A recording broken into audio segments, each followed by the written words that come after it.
Halo gengs, Assalamualaikum warahmatullahi wabarakatuh. Gue Sam. Di channel ini gue bakal kupas tuntas segala hal tentang horor, misteri, teori-teori konspirasi dan sejenisnya. Jadi bagi lu semua yang suka dengan konten begitu, jangan lupa mampir ke channel ini. Gue bakal sering-sering upload video yang menarik dan bikin merinding pastinya. Jadi jangan lupa klik subscribe, like, komen, dan nyalain notifikasinya. Ayo sama-sama kita bangun channel ini agar selalu memberi informasi dan hiburan untuk kita semua. Adios, let's go. Seperti yang kita ketahui gengs, bahwa Indonesia memang identik dengan hal-hal mistis. Banyak cerita horor Indonesia yang beredar di masyarakat dan menjadi perbincangan hingga ke generasi selanjutnya. Mulai dari urban legend, mitos, klinik, dan lainnya. Jadi, jangan heran kalau di Indonesia banyak sekali cerita seram yang bisa lu temukan. Uniknya, setiap daerah yang ada di Indonesia memiliki cerita horornya sendiri. Hal ini terbukti dengan adanya berbagai macam hantu yang berasal dari daerah tertentu dan sudah diceritakan secara turun-temurun. Si Manis Jembatan Ancol. Cerita horor Indonesia yang pertama adalah Si Manis Jembatan Ancol. Bagi lu yang besar di tahun 90-an, tidak asing mendengar cerita sosok wanita muda yang ditemukan tewas di kawasan Ancol. Legenda masyarakat Jakarta itu bahkan beberapa kali diangkat menjadi film beberapa waktu lalu dan dibuatkan beberapa serial yang tayang di televisi. Ada dua versi cerita yang berkembang mengenai kemunculan Si Manis Jembatan Ancol. Versi pertama menceritakan gadis bernama Maryam yang tinggal bersama ibunya di rumah seorang saudagar kaya. Saudagar tersebut jatuh cinta dengan kecantikan dan kemanisannya, namun Maryam menolak dan melarikan diri. Pelarian Maryam ternyata sia-sia, karena ia bertemu dengan kawanan preman yang memperkosa dan membunuhnya, lalu jasadnya dibuang di dekat area Ancol. Versi kedua menceritakan seorang gadis bernama Arya, yang tidak jauh berbeda nasibnya dengan Maryam yang akan dinikahi oleh seorang juragan kaya bernama Oe Tambah Sia. Arya melarikan diri, namun ia berhasil ditangkap oleh para preman tangan kanan Oe Tambah Sia. Meski sempat melakukan perlawanan, namun ia tidak sanggup melawan karena tenaganya tidak sebanding. Akhirnya Arya tewas di tangan para preman tersebut dan jasadnya dibuang di dekat sawahan dekat dengan Ancol. Hingga kini sejumlah orang mengaku pernah melihat sosok Maryam atau Arya menampakkan diri di atas jembatan Ancol. Ia digambarkan sebagai sosok berambut panjang dan kehadirannya dipercaya berkaitan dengan terjadinya sejumlah kecelakaan di daerah tersebut. Cerita menyeramkan terkait kehadiran sosok Maryam pernah dialami oleh Mbah Broto, seorang pelukis di daerah Ancol. Ia mengaku didatangi sosok Maryam yang minta dilukis, namun belum selesai ia melukis sosok tersebut hilang. Mbah Broto sempat mengejar dan menemukannya, tetapi yang dia lihat justru tubuh wanita itu seperti terbang melayang dari kejauhan. 2. Nyi Roro Kidul. Nyi Roro Kidul menjadi cerita horor Indonesia yang melegenda bagi masyarakat Jawa, khususnya yang tinggal di daerah pesisir pantai selatan. Banyak versi yang menyebutkan asal-usulnya. Salah satunya menyebutkan bahwa ia merupakan putri Prabu Siliwangi dari kerajaan Pajajaran bernama Putri Kandita. Kehadiran Putri Kandita tidak disukai oleh Selir dan saudara-saudaranya hingga ia dikutuk oleh seorang penyihir dengan penyakit kusta.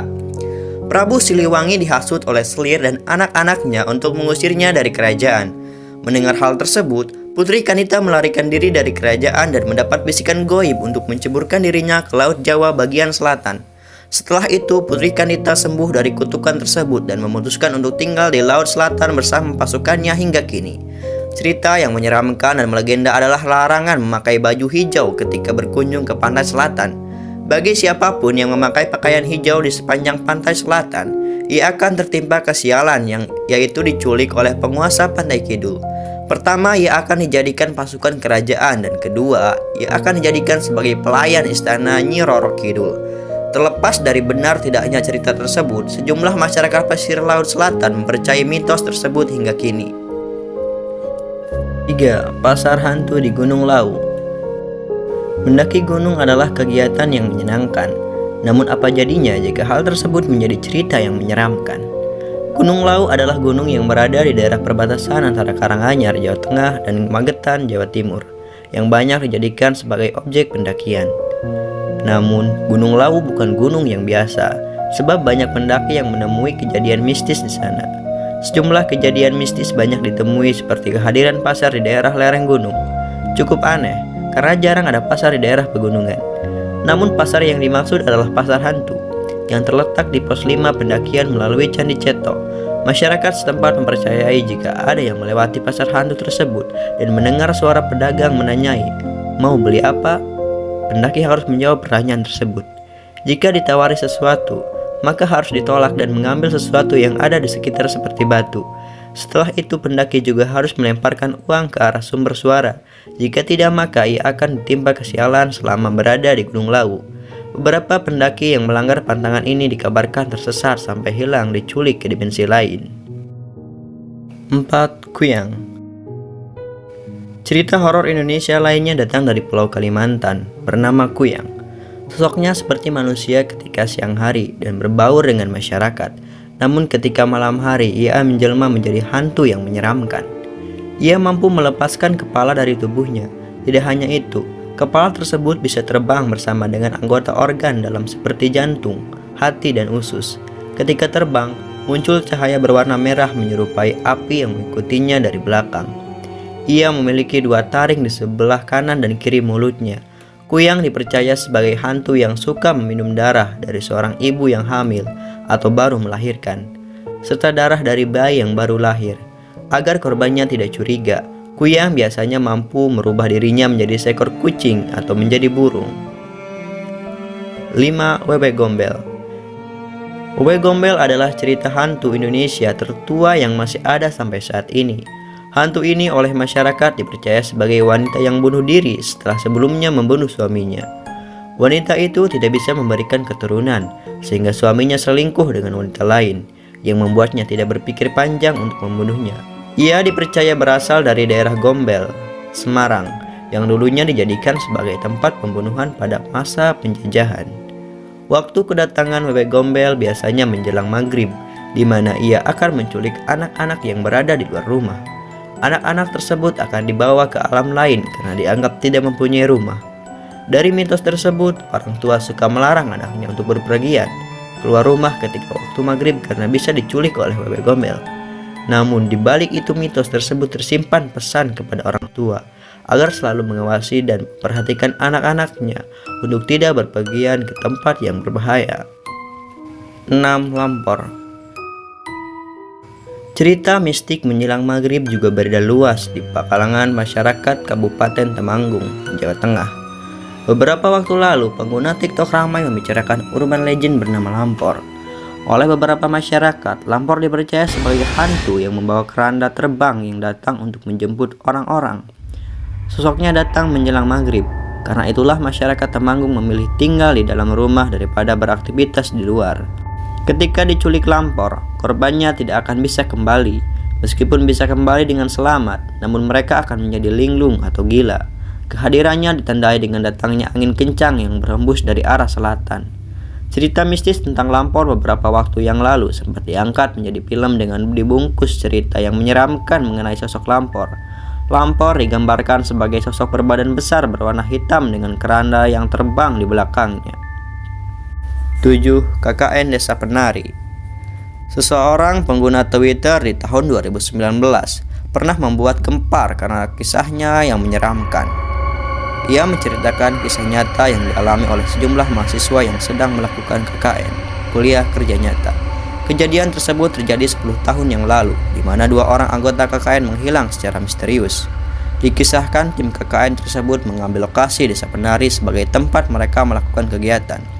Di tengah pelaksanaan, mereka mengalami kejadian-kejadian misterius yang tidak bisa dijelaskan oleh akal sehat. Cerita tersebut dipercaya berasal dari daerah Jawa Timur, tepatnya di Kabupaten Bondowoso, yang memang terkenal dengan beberapa cerita-cerita yang menyeramkan sampai sekarang.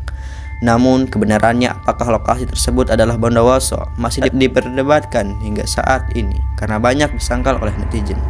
8. Bus hantu jurusan Bekasi Bandung. Cerita horor selanjutnya datang dari cerita yang pernah viral beberapa waktu yang lalu di dunia maya. Kisah tersebut adalah tentang bus hantu yang terjadi pada pemilik Instagram @hebosto. Di dalam cerita tersebut mengisahkan tentang Hebosto yang naik bus dari Bekasi menuju Bandung pada malam hari. Pada awalnya ia merasa biasa saja ketika naik ke bus tersebut. Namun lama-lama ia merasa bahwa ada hal yang tidak beres di bus itu. Ia melihat bahwa semua orang yang ada di dalam bus memiliki wajah yang pucat dan ketika itu tiba-tiba tercium bau anyir. Hingga pada akhirnya ia memutuskan untuk merekam suasana yang ada di dalam bus menggunakan smartphone miliknya. Akan tetapi, hasilnya sungguh mengejutkan. Di dalam rekaman tersebut tidak nampak seorang pun yang ada di dalam bus kecuali pemilik HP tersebut. Padahal, ia melihat semua kursi yang ada di dalam bus penuh dengan penumpang. Kemudian, ia akhirnya memutuskan untuk tetap diam dan menunggu hingga bus tiba di sampai tujuan. 9. Bercak darah di lantai SMA Tugu di Malang. Kota Malang memiliki banyak sekali cerita horor dan mistis. Salah satu yang cukup populer adalah cerita yang berasal dari SMA Tugu, di mana kisahnya sudah melegenda dan diketahui oleh banyak masyarakat Indonesia.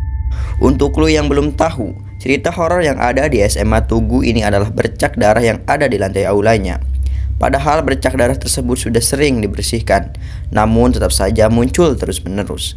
Bahkan saat lantainya diganti, bercak darah tersebut muncul kembali. Oleh karena itu, agar tidak menjadi sebuah masalah lagi, lantai aula diganti dengan ubin kayu yang memiliki warna yang gelap. Katanya, bercak darah yang muncul di lantai aula merupakan darah dari korban pembantaian yang terjadi pada zaman kolonial beratus tahun yang lalu. 10. Mbak Yayuk, si urban legend kampus UGM. Selain sekolah, kampus universitas juga seringkali menyimpan banyak cerita horor di dalamnya.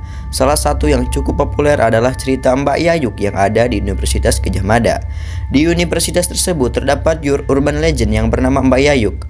Hantu yang satu ini sudah dikenal oleh semua mahasiswa UGM. Sosoknya seringkali terlihat pada malam hari.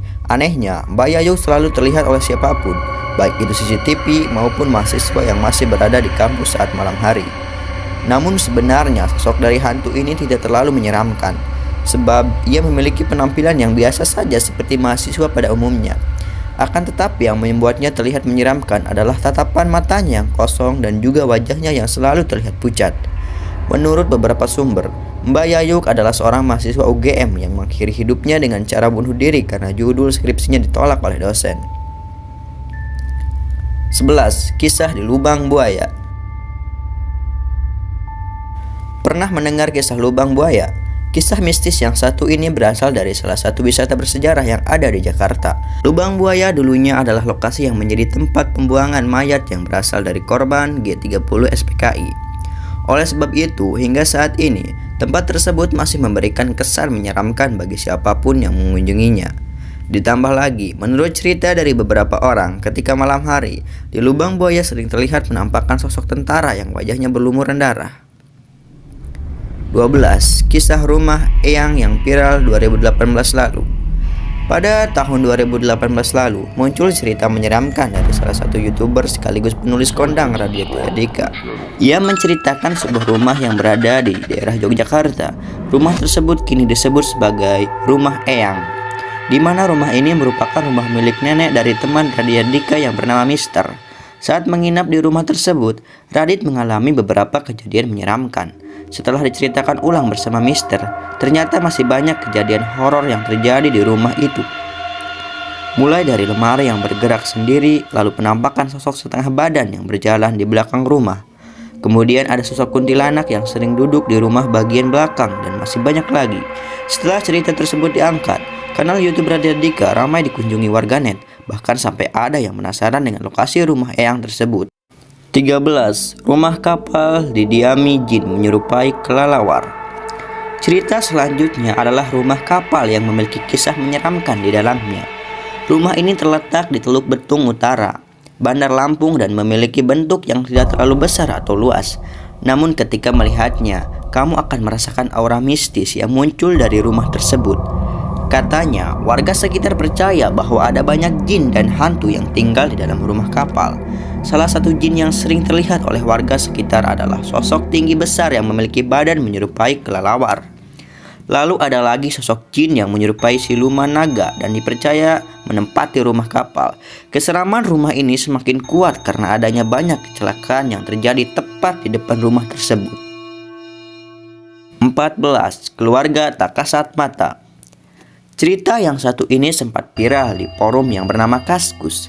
Judul dari kisah tersebut adalah Keluarga Tak Kasat Mata. Kisah ini bercerita mengenai seseorang bernama Genta. Usut punya usut. Cerita ini bukanlah cerita fiksi, namun berdasarkan dari kisah nyata.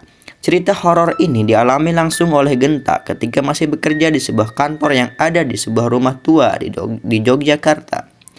Di sini Genta menceritakan banyak kejadian mistis yang ia alami sendiri, mulai dari bertemu dengan sosok yang tidak menyenangkan, di mana sosok tersebut seringkali mengganggu dirinya dan teman-teman kantornya, seperti nenek-nenek berkerudung, kuntilanak, anak-anak yang berjalan mundur, dan juga hantu sundel bolong yang bernama Siti. 15. Dibantu melahirkan oleh makhluk halus. Kisah yang terakhir adalah kisah seorang perempuan yang dibantu melahirkan oleh sosok makhluk halus. Awalnya, ada seorang ibu hamil yang datang ke rumah sakit untuk persalinannya. Pada akhirnya, ibu tersebut melahirkan dengan lancar dan selamat. Akan tetapi saat keluar dari rumah sakit tersebut, warga yang ada di sekitar rumah sakit bertanya kepada ibu-ibu tersebut. Sebab ibu itu keluar dari rumah sakit yang sudah lama terbengkalai dan tidak beroperasi. Namun ibu tersebut dengan yakin menjawab bahwa ia masuk ke dalam rumah sakit yang benar, yaitu rumah sakit pada umumnya. Ada banyak dokter, perawat, pasien, dan lainnya. Tapi ternyata rumah sakit itu sudah tidak beroperasi sejak lama dan dipindahkan ke lokasi yang baru. Oke, itulah dia gengs, kumpulan kisah horor yang pernah terjadi di Indonesia dan sempat viral dan menjadi urban legend. Tetapi itu hanyalah sedikit dari banyaknya kisah horor yang ada di Indonesia. Jadi jangan lupa like, komen, dan subscribe. Dan nyalain notifikasinya agar kalian mendapatkan kisah horor yang lebih banyak lagi. Oke, dan terima kasih.